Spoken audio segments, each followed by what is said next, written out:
Hello friends, welcome back to my channel. मैं हूं आपकी फ्रेंड वर्षा। आज की इस वीडियो में हम बात करेंगे बीएड एंट्रेंस एग्ज़ाम के लिए टीचिंग एप्टीट्यूड की।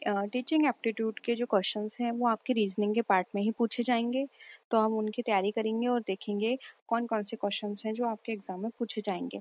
स्टार्ट करते वीडियो को। वीडियो पसंद आए तो वीडियो को लाइक कीजिए, फ्रेंड्स या शेयर कीजिए, और किसी भी तरह की कोई भी क्वेरी हो तो ज़रूर बताइएगा। देखिए यहाँ पे क्वेश्चन है, शिक्षक को इस वजह से नैतिक चरित्र होना चाहिए। वो कौन सी वजह आपको ये बतानी है।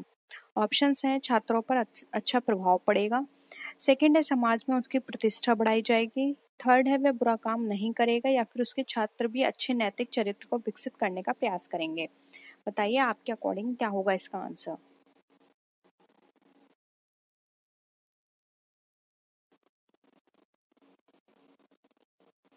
देखिए, अगर किसी भी टीचर का जो करेक्टर है वो अच्छा होगा तो उससे क्या होगा, स्टूडेंट्स उसको देखेंगे।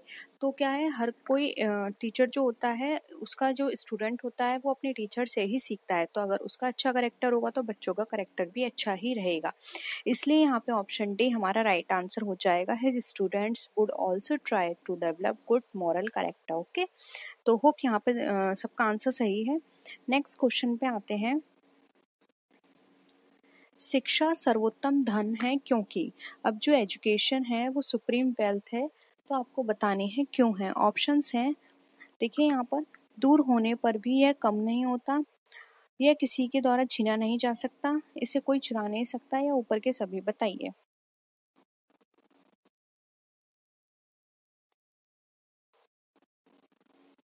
देखिए, शिक्षा हमारा सर्वोत्तम धर्म इसलिए है क्योंकि यह कभी भी हमसे दूर नहीं जाता, ये हमारे साथ ही रहता है, क्योंकि ये हमारे अंदर है, हमारे बिहेवियर में आ गई ये चीज़ें। अब और ना ही इसको कोई हमसे चुरा सकता है, और ना ही ये हमसे कोई छीन सकता है। ठीक है, क्योंकि अब ये हमारे बिहेवियर में है, हमसे दूर कहीं नहीं जाएगी।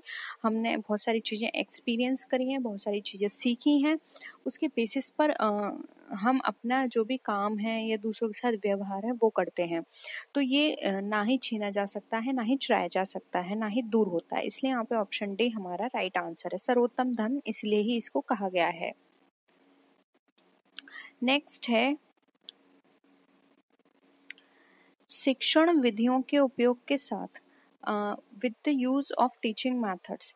अब शिक्षण विधि का यानी आप यूज करते हैं तो क्या होगा। पाठ पढ़ाए जाने पर छात्रों को अधिकतम सीमा तक लाभान्वित किया जा सकता है। छात्र पाठ को अच्छी तरह से समझते हैं, पाठ दिलचस्प हो जाता है, या फिर ऊपर के सभी। बताइए शिक्षण विधियों के उपयोग से क्या होगा।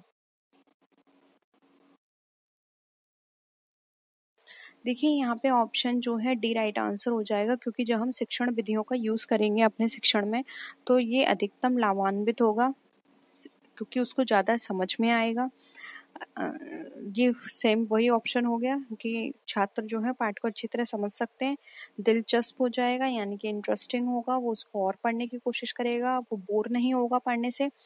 और यहाँ पे जो ज़्यादा से ज़्यादा बेनिफिट है वो स्टूडेंट को उस चैप्टर से, या जो भी पीपीटी है या आप चार्ट के थ्रू पढ़ा रहे हैं, कोई भी आप मेथड यहाँ पे यूज़ करें, पीपीटी से पढ़ाएं या वीडियो के थ्रू पढ़ाएं, कैसे भी पढ़ाएं, बस ये क्या है, यहाँ पे जो अटेंशन है स्टूडेंट्स का ज़्यादा होता है।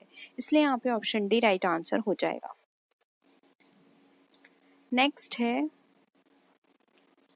शिक्षा ज्ञान है लेकिन। अब जो शिक्षा है वो ज्ञान है, लेकिन किस तरह का ज्ञान है आपको ये बताना है। ऑप्शंस हैं, अच्छा नैतिक चरित्र ज्ञान की कुंजी है, बिना मतलब की शिक्षा नहीं दी जा सकती, पवित्रता और मूल्यों के बिना शिक्षा बेकार है, या फिर बिना अभ्यास शिक्षा बेकार है। बताइए।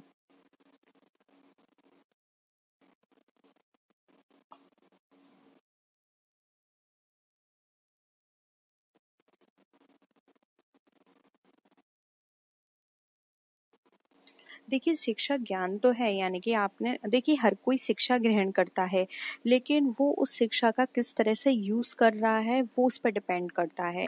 बहुत सारे लोग पढ़ लिख कर भी अच्छा सा बिहेवियर नहीं करते हैं, और कुछ ऐसे होते हैं जिन्होंने ज़्यादा शिक्षा ग्रहण नहीं किया, या फिर जिन्होंने बिल्कुल भी शिक्षा ग्रहण नहीं की है, लेकिन फिर भी वो अच्छा बिहेवियर रखते हैं, अच्छा उनके अंदर रेस्पेक्ट होता है बड़े लोगों के लिए।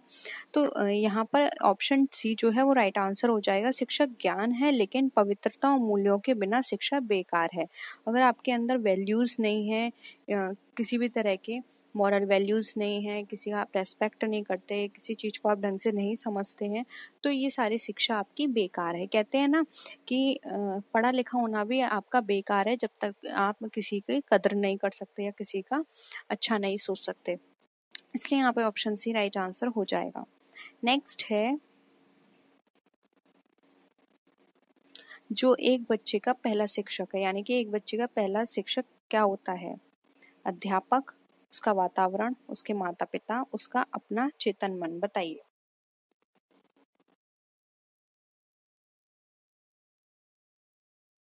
देखिए यहाँ पर जो इसका राइट आंसर होगा वो होगा यहाँ पे ऑप्शन नंबर सी। एक बच्चे का जो पहला शिक्षक होता है वो उसके माता पिता ही होते हैं। तभी कहा जाता है कि माता पिता से ही बच्चे के सारे वैल्यूज़ मिलते हैं।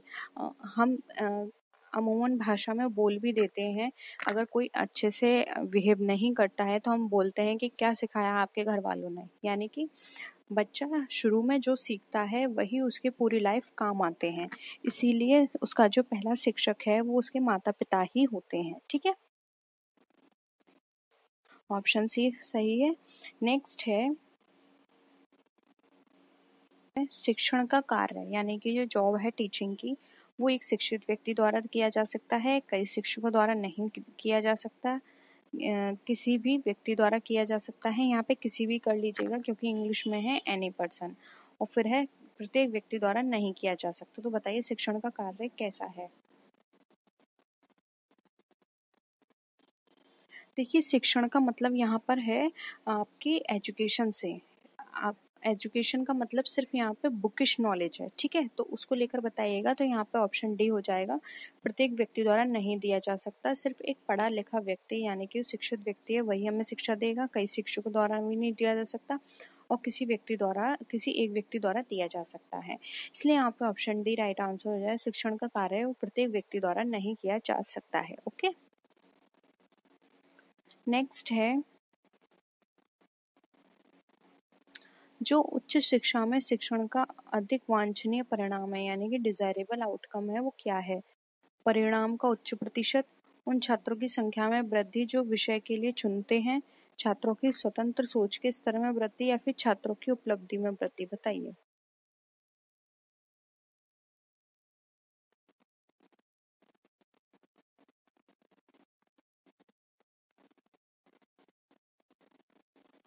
देखिए जब भी हम किसी भी स्टूडेंट को उच्च शिक्षा देते हैं तो वहाँ पे डिज़ायरेबल आउटकम यहाँ पे ये होना चाहिए कि स्टूडेंट्स खुद से सोचे, यानी कि अगर उसको कोई प्रॉब्लम दी गई है तो वो खुद से सोचे कि उसको किस तरह से सोल्यूशन निकालना है, क्या करना है जिससे कि वो इसको सॉल्व कर पाए। तो उसकी खुद की स्वतंत्रता होनी चाहिए उच्च शिक्षा के अंदर।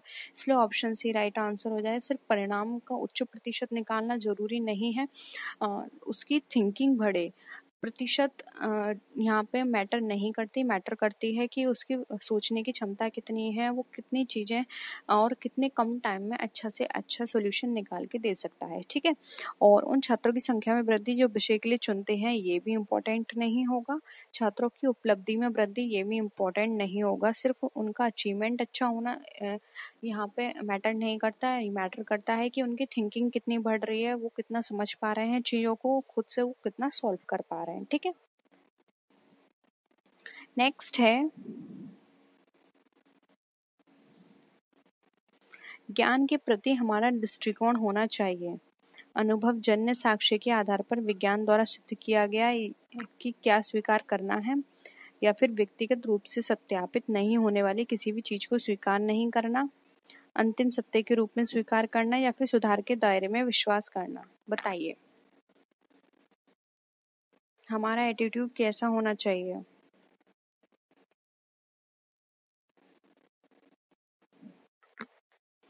देखिए हमारा जो एटीट्यूड है नॉलेज को लेकर वो हमेशा ऐसा होना चाहिए कि जो हमारे एविडेंस हैं, एम्पिरिकल एविडेंस हैं, उनके बेसिस पर साइंस उन चीज़ों को प्रूव करे, यानी कि सत्य हो, तभी हमको हमारा वो ज्ञान होना चाहिए। यानी कि हर किसी का एक रीज़न होना चाहिए, हम कोई भी नॉलेज ऐसे ही एक्सेप्ट नहीं कर सकते जब तक हमारे पास उसका प्रॉपर एविडेंस नहीं है। या फिर साइंस हमें क्या बताता है? लॉजिक बताता है, ठीक है, तो लॉजिक होगा उस चीज़ का तभी हम उसको एक्सेप्ट करेंगे, इसलिए ऑप्शन ए राइट आंसर हो जाएगा। ठीक है, अब यहाँ पे पर्सनली वेरीफाइड करने से कोई मतलब नहीं है। पर्सनली वेरीफाइड से तो ये होगा कि कोई भी चीज़ रॉन्ग नहीं होगी, क्योंकि हर पर्सन को कोई ना कोई चीज़ सही लगेगी, तो वहाँ पे ऑब्जेक्टिविटी नहीं रहेगी, वहाँ पे हर चीज़ सब अपने अकॉर्डिंग उसको वेरीफाई कर लेंगे। फिर है to accept as the final truth. हम ये कैसे कहते हैं कि ये फाइनल ट्रूथ है, जब तक हमारे पास प्रॉपर एविडेंस नहीं होंगे। ठीक है, फिर है to accept believing in the scope of improvement. अब इम्प्रूवमेंट के बेसिस पर भी हम उसको ऐसे ही बिलीव नहीं कर सकते, हमारे पास जब पूरा उसका रीज़न होगा, उसका पूरा लॉजिक होगा, किसी भी चीज़ को हम प्रूफ करने का उसके एविडेंस होंगे, तभी हम उसको सही मानेंगे। ठीक है, और उसी चीज़ को हम एज अ नॉलेज एक्सेप्ट करेंगे, इसलिए यहाँ पे ऑप्शन ए हमारा राइट आंसर हो जाएगा। क्योंकि आपने देखा होगा जब भी कोई क्वेश्चन ऐसा पुटअप होता है तो हम वहाँ पे क्या कहते हैं कि ऐसा क्यों आया, यानी कि रीज़न पूछने की कोशिश करते हैं, और जब हम उस रीज़न से सेटिस्फाई हो जाते हैं तब उसको समझ लेते हैं उस मैटर को, और तब हम उसको फर्दर मूव करते हैं, जिससे कि किसी और को बता सकें कि हाँ ये ऐसे होता है, इसका कारण ये है। ठीक है, नेक्स्ट है कक्षा के मनोवैज्ञानिक पहलुओं का प्रबंधन सबसे अच्छा है। प्रधानाचार्य, छात्रों ने स्वयं यानी कि खुद वो छात्र, विषय शिक्षक या फिर कक्षा शिक्षक, बताइए। Psychological aspect of the classroom are best manage by, किसके द्वारा मैनेज किया जा सकता है?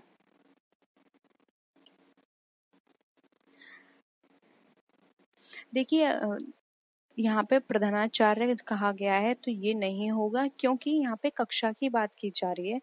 प्रधानाचार्य कभी भी कक्षा से डायरेक्ट कनेक्ट नहीं होता है, वो कभी कभी विजिट करने कक्षा में जाते हैं, वो सिर्फ जो भी टीचर्स हैं वहाँ के उस क्लास के, वो उनसे फीडबैक लेते रहते हैं स्टूडेंट्स का, वो कभी डायरेक्ट कनेक्ट नहीं होते स्टूडेंट्स से, एक एक स्टूडेंट का उन्हें बिहेवियर नहीं पता है, तो ये नहीं होगा।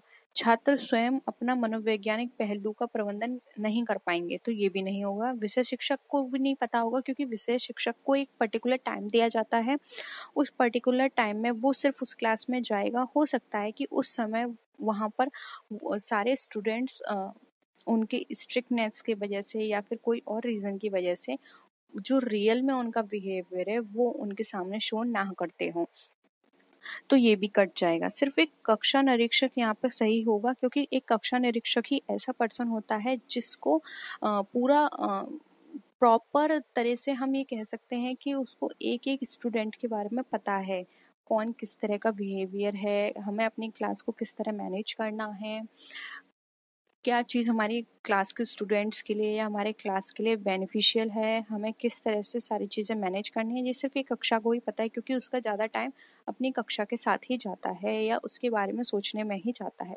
इसलिए यहाँ पे ऑप्शन डी हमारा राइट आंसर हो जाएगा। ठीक है, होप ये भी आपका सबका आंसर यहाँ पे क्लियर था। नेक्स्ट है अक्षा शिक्षण सबसे अच्छा परिलक्षित होता है, यानी कि जो गुड टीचिंग जो होती है, अक्षा शिक्षण की जगह यहाँ पे अक्षी शिक्षण कर लीजिएगा, यानी कि good teaching is best reflected by छात्र की उपस्थिति, भेद की संख्या, पिन ड्रॉप क्लास में सन्नाटा, या फिर छात्रों द्वारा पूछे गए सार्थक प्रश्न, बताइए क्या होगा आपके अकॉर्डिंग आंसर।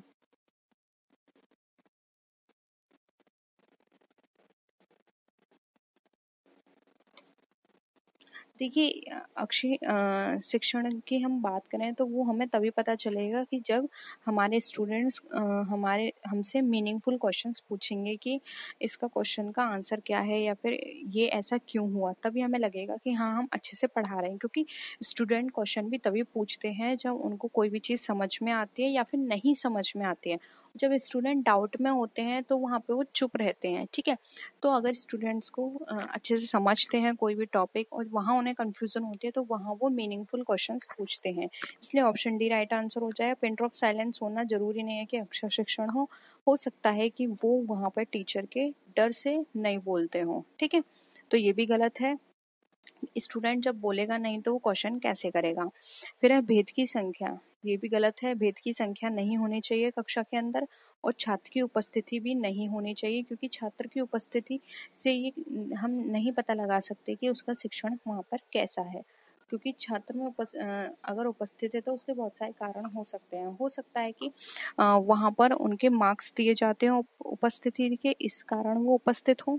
ठीक है, जरूरी नहीं है कि उनको जो शिक्षण है या टीचिंग है टीचर की अच्छी लग रही है इसलिए भी वो वहाँ पे उपस्थित हैं। ठीक है, तो यहाँ पे ऑप्शन डी क्या हो जाएगा, करेक्ट हो जाएगा। नेक्स्ट है, कक्षा शिक्षण का मुख्य उद्देश्य है, यानी कि the main M of classroom teaching is विकसित करने के लिए पूछताछ मन, इंक्वायरी माइंड, यानी कि छात्रों को व्यक्तित्व का विकास करना, जानकारी देना, इनमें से कोई नहीं। बताइए क्या होगा मेन एम क्लासरूम टीचिंग का।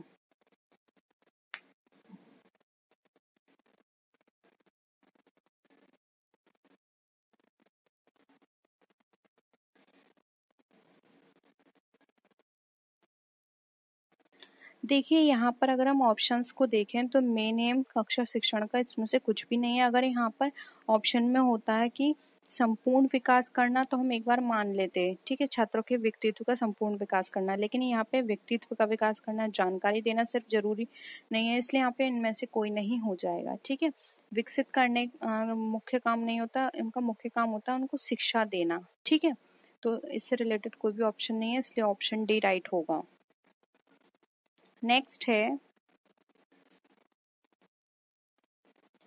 शिक्षा और सामाजिक आर्थिक विकास है अप्रत्यक्ष अनुपात में संबंधित, सीधे अनुपात में संबंधित, असंगत, या फिर कभी संबंधित और कभी संबंधित और कभी संबंधित नहीं हो। बताइए एजुकेशन और सोशियो इकोनॉमिक डेवलपमेंट जो है वो किस तरह से हैं।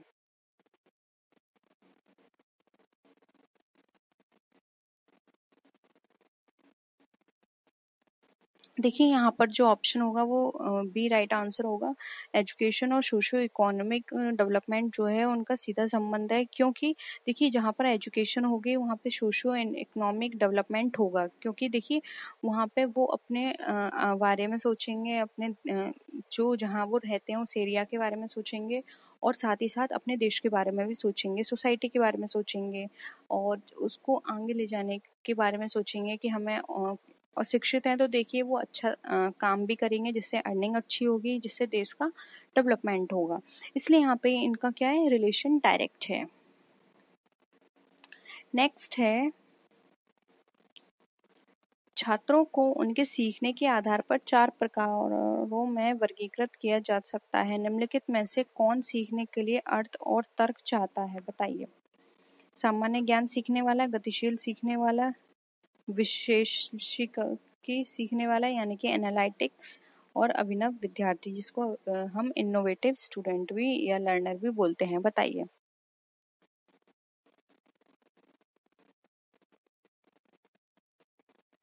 इसमें से कौन सा आपको लगता है जो कि सीखने के लिए अर्थ और तर्क चाहता है। देखिए यहाँ पे जो ऑप्शंस हैं उन ऑप्शंस के अकॉर्डिंग सामान्य ज्ञान वाला तो नहीं हो सकता। ठीक है, ये तो बिल्कुल ही कट गया। अब क्या बचा यहाँ पर हमारा, डायनेमिक्स। तो देखिए यहाँ पर डायनेमिक्स दे रखा है, ये भी नहीं होगा। अर्थ और तर्क आता है हमारा विश्लेषिकी में, सीखने वाले में, यानी कि एनालिटिक्स, क्योंकि एनालिटिक्स में ही हम लॉजिक्स की बात करते हैं, रीजनिंग की बात करते हैं, और इनोवेशन में भी ये नहीं होगा। ठीक है, इनोवेशन में तो न्यू आइडियाज जनरेट होंगे, ठीक है, उसके माइंड में। इसलिए यहाँ पे ऑप्शन सी हमारा राइट आंसर हो जाए, क्योंकि ये एनालाइज करेगा हर चीज़ को कि ऐसा क्यों हुआ, कैसे हुआ, क्या रीज़न था इसके पीछे, क्या फैक्ट्स हैं। ठीक है, तो ऑप्शन सी राइट है। नेक्स्ट है, एक कक्षा में एक आदर्श स्थिति कहाँ होगी। शिक्षक अपना व्याख्यान देने के लिए पूरी तरह से तैयार है, छात्र पूरी तरह से तैयार होकर आते हैं और शिक्षक की उपस्थिति में एक दूसरे से विषय पर चर्चा करते हैं। शिक्षक और छात्र विषय पर चर्चा करते हैं। शिक्षक व्याख्यान देते समय ऑडियो विजुअल एड्स का उपयोग करता है। बताइए कौन सी स्थिति यहाँ पर आपको आदर्श लग रही है।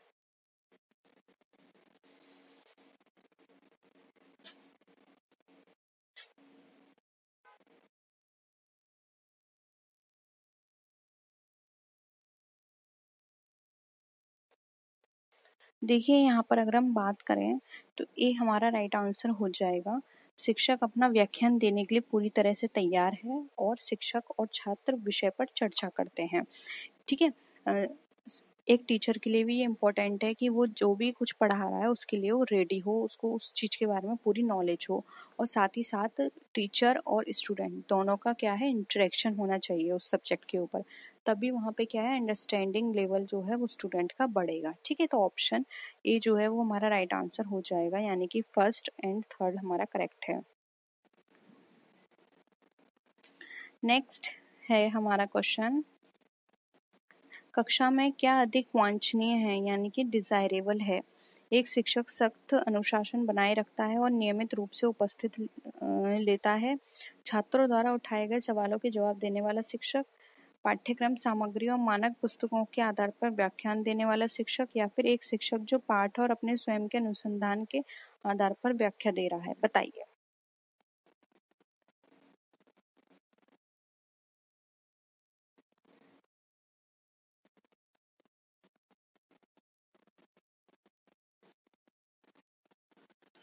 देखिए यहाँ पे अगर हम desirable more desirable in a classroom की बात करें तो एक टीचर अगर मेंटेनिंग स्ट्रिक्ट डिसिप्लिन रखेगा, टेकिंग अटेंडेंस रेगुलरली, तो ये तो बिल्कुल नहीं होगा, क्योंकि देखिए हो सकता है उसके इस तरह से स्ट्रिक्ट डिसिप्लिन रखने से स्टूडेंट्स डरें, वो उससे क्वेश्चंस ना करें, और ये बहुत ही गलत एनवायरनमेंट है। हमें स्टूडेंट्स को डरा कर नहीं रखना है, हमें एक फ्रेंडली बिहेवियर रखना है जिससे कि स्टूडेंट्स कोई भी किसी भी तरह की प्रॉब्लम हो तो वो हमसे आके डिस्कस कर पाएँ। ठीक है, तो ये तो बिल्कुल कट गया। फिर है a teacher answering questions raised bye students, और ये भी ज़रूरी नहीं है कि जो टीचर है वो सिर्फ यहाँ पे वो जो भी क्वेश्चन उठा रहा है उसका जवाब दे। ठीक है, डिज़ायरेबल नहीं है।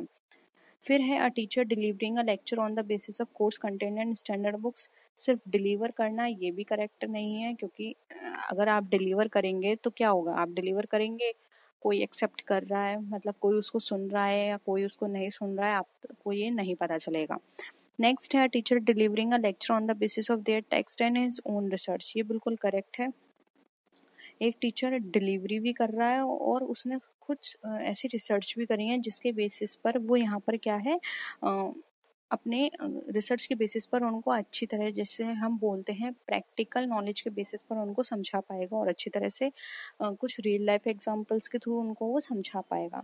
इसलिए यहाँ पे ऑप्शन डी राइट आंसर हो जाएगा। यहाँ पे सिर्फ अटेंडेंस लेना था इसलिए ऑप्शन कट गया, सिर्फ अटेंडेंस लेना उसका काम नहीं है। ठीक है, तो ऑप्शन डी जो है वो यहाँ पे करेक्ट हो जाएगा। तो होप यहाँ पे आपको सारे क्वेश्चंस क्लियर हुए होंगे। कोई भी क्वेश्चन में डाउट हो प्लीज़ ज़रूर पूछ लीजिएगा, और नेक्स्ट वीडियो में फिर मिलते हैं आपसे और भी अच्छी वीडियोस के साथ। तब तक के लिए टेक केयर, बाय बाय। देखिए शिक्षण का कार्य, अब जो शिक्षण का कार्य है यानी कि जॉब ऑफ टीचिंग है वो एक शिक्षक व्यक्ति द्वारा